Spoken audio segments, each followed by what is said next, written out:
everybody, KC0VII Tom. We're out here in number 1 greenhouse along with Mr. Duke. Hey, Duke. Duke. Hey. To be a crawly dog. I was getting ready to shoot a technical little video on unsoldering and resoldering in some capacitors. We have a power supply for the digi-repeater in Austin that develops some very high ripple in it.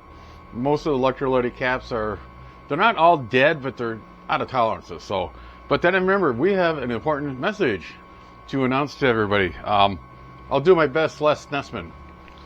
Northern Minnesota is being affected by a very large lizard working its way across the state to Lake Superior. Many schools are closed. Cities are telling citizens to shelter in place. State Patrol is advising no travel. Most roads are done. Oh, wait a minute. The B's missing off the teletype. It's a blizzard.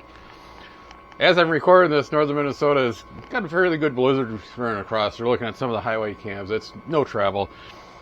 I love that show, WKRP.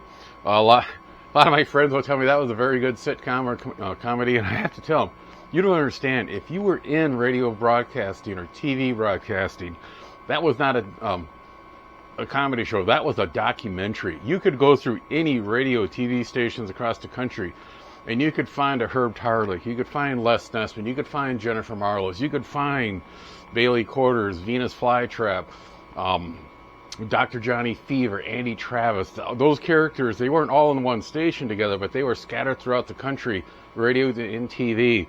It was just, when I was working radio, I was just kind of like, wow, that, you know.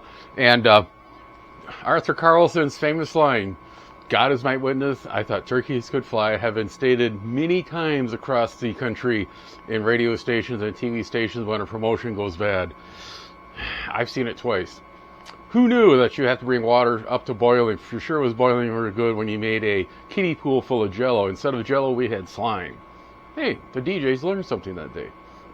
Now, the announcement we got here, if you're in the area around St. Ansgar on Saturday, February 28th, get this right, Saturday, February 28th, we are be doing a informational meeting. It's going to be very informal about what is ham radio, how to get your license, and Staar.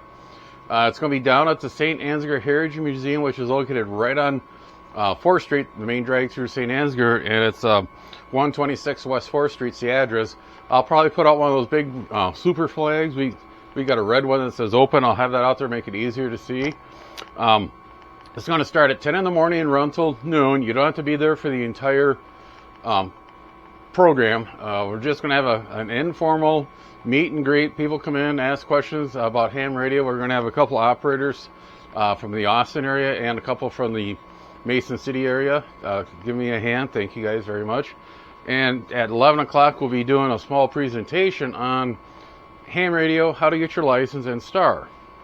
So again, if you're, and I know a lot of my viewers are not amateur radio operators, they ever thought about getting your license, come on down, just talk, just listen. It's not going to hurt you.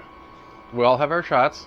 And sit in for the reason I'm laying it out this way is you can come in around 10 o'clock, ask questions, sit through the presentation and leave if you want to, or you can show up right before the presentation at 11, then hang around afterwards till noon, ask questions, or if you're really glutton for punishment, you can come in at 10 and stay till noon.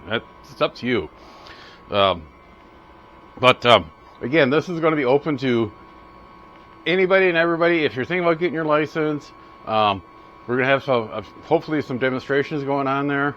And it's going to be, if you do have your license, you have to want to come down and learn about Staar. Switch hands here. Staar was something when we were clearing out KD0TLJ's office, we kept finding little pieces of paper, and she was always writing notes on odds and ends. And with Staar, S-T-A-A-R, and the girls couldn't figure out what it was. Then we found some paperwork that had a list of names under Staar. And the girls were kind of worried, says, okay, are these people that have ordered stuff we haven't done yet? Do we have to bill them? Well, what's the story on that? And there's also another list we found with a lot of events in the area. And I'm sitting there going through the list. Okay, these two people here, I know they're licensed. And these people down here, I've talked to them and she's talked to them about getting her license. Then it finally dawned on me looking through the event sheet. Where'd you go, Duke? Who knows what he's into. On that event sheet with all the events, she was laying down the groundwork to start a club. Then we found, as we're going through the piles, we're getting further back in time. She picked the name Staar for St. Ansgar Amateur Radio. Right, Duke? So, and we're going to go through that a little bit. As soon as we realized what she wanted to do, I was able to get a club officially formed in the FCC's eyes through all the paperwork. I had some friends volunteer to be the officers. We get on going.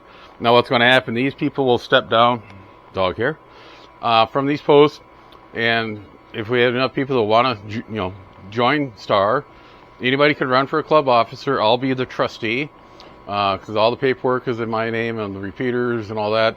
I'll take care of all that, make sure the club gets going good. And there were some really interesting deals going on when we started this next section. I was petitioning the FCC through all their paperwork to use her call sign, because after an operator becomes a silent key, that your call sign sits dormant for 2 years to allow the family to decide what they're going to do with it. Then it's put back up on the the sheet where anybody can claim it, or it gets automatically kicked out. And none of the girls wanted it, and they liked the idea we could use it for the club. The FCC refused to do it due to the fact that she passed away before the club was formed. It would have pretty much boiled down after we ran through a whole bunch of hoops and stuff. And the gal says, no, you can't do that because the club was formed after she passed. You just can't do that. Well, then, I was pulling my hair out because I think I got turned down 4 or 5 times. And one thing that I did, I reached out to the local congresswoman, and one of her aides contacted the FCC. They turned and contacted me very fast. And that gal gave me an idea. She said, instead of asking for a memorial, use her call sign as a memorial on the club, ask for a vanity. And we did that. Bam, it worked. Okay, we got a vanity call sign. So the official call sign for the club here in St. Ansgar is KD0TLJ.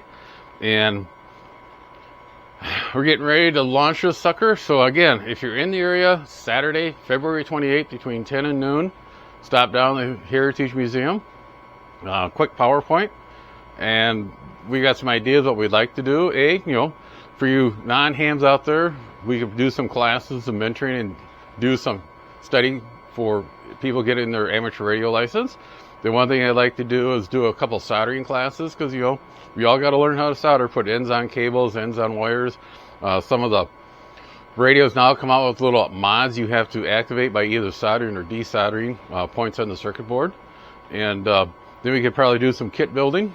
Then along with field day and contesting we could do here in town, along with a bunch of other stuff we could do to help out with the community. And so, hope to see you there. I'm rambling. Mr. Duke, you want to say anything to your fan club? Duke. 7-3 everybody. 7-3 everybody. Take care. Be sure to tell your friends, neighbors, other hams. Subscribe, hit that bell to get notification when new videos come up. Add comments below. 7-3 everybody.